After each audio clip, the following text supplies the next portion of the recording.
Hello, welcome to Lalitha's lovely kitchen. இன்னைக்கு நாம் பார்க்க போகிற ரெசிபி என்ன அப்படின்னா very very medicinal. Okay, it is jeeraka rasam. This will be very very nice and then very healthy and also very very tasty, especially during the time of rains. Okay, if you make it and eat it, அது வந்து ஹெவன்லியாக இருக்கும். So அதை எப்படி பண்ணலாம் அப்படிங்கிறத இப்போ நம்ம பார்க்கலாம். இதுக்கு தேவையான சாமான் வந்து ஒரு டொமேட்டோவை நறுக்கி இந்த பாத்திரத்தில் வச்சுட்டுருக்கேன்.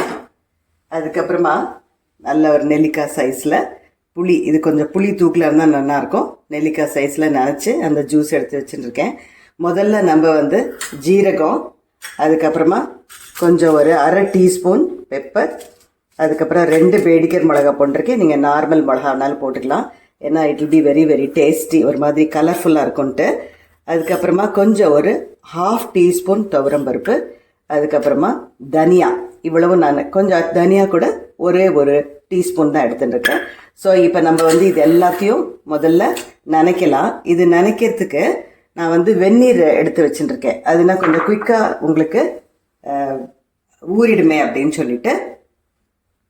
ஸோ இந்த பாத்திரத்தில் நம்ம எல்லாத்தையும் ஒன்றா சேர்த்துட்டு நம்ம வந்து வெந்நீர் விட்டு ஊற வச்சிடலாம். வெறும் பச்சை தண்ணி ஆனாலும் பரவாயில்ல, ஏன்னா கொஞ்சம் குயிக்காக ஊறணுன்னா நம்ம இந்த மாதிரி பண்ணிக்கலாம். இல்லைன்னா பச்சை தண்ணி ஆனாலும் நீங்கள் போட்டு அது கொஞ்சம் ஒரு 5 மினிட்ஸ் நல்லா ஊறட்டும். அதுக்கப்புறம் இதை அரைக்கணும். அந்த இது ஊறின்னு இருக்க சமயத்தில் நான் வந்து இந்த டொமேட்டோ கூட கொஞ்சமாக தண்ணி விட்டுட்டு அதுக்கு தேவையான உப்பு அதில் சேர்த்துடுறேன்.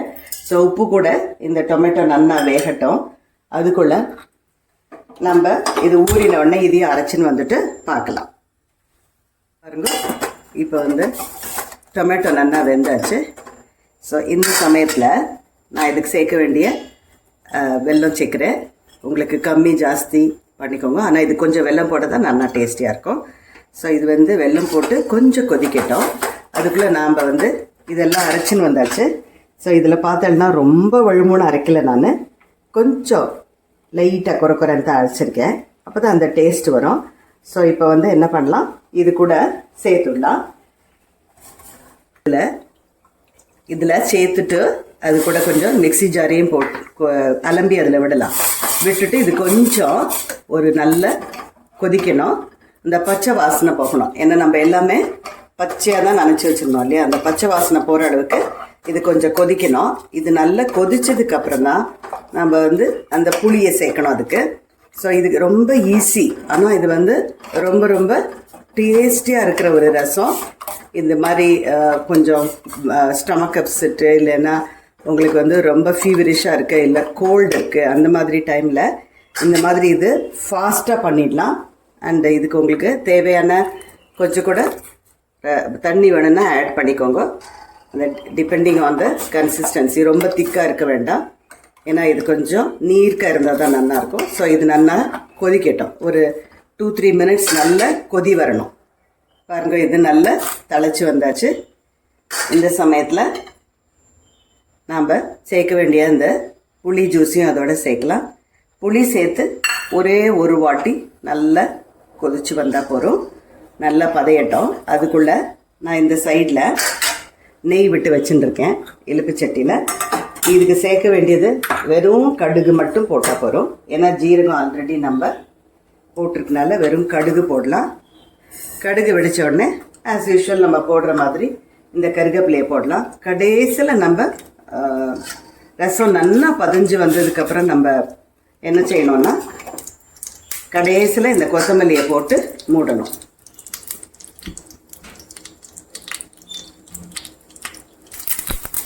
கடுகு வச்சாச்சு.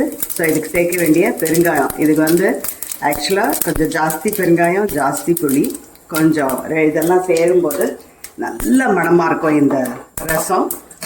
ஸோ பெருங்காயமும் சேர்த்தாச்சு இல்லையா. இது கூட நம்ம சேர்க்க வேண்டிய இந்த கருவேப்பிலையை போடலாம்.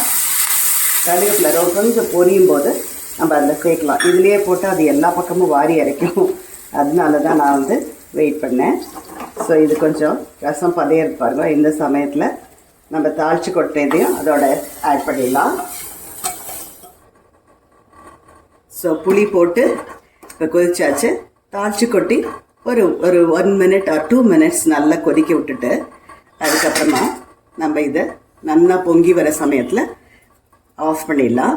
இது வந்து நம்ம துளியுண்டு துவரம்பருப்பு ஆட் பண்ணியிருக்கோம்ல, நல்லா பொங்கி வழிஞ்சிடும். ஸோ கேர்ஃபுல்லாக நம்ம பக்கத்துலேயே இருந்து இது பண்ணுறது பெட்டர். ஸோ இது ஆனதுக்கப்புறமா இது மேலே கொஞ்சம் கொத்தமல்லியை போட்டு இப்போ இந்த தட்டு போட்டு மூடிட வேண்டியதான். இந்த மாதிரி ஒரு ஏன்னா அப்போ தான் அந்த வாசனை அதிலே ரீட்டைன் ஆகும்.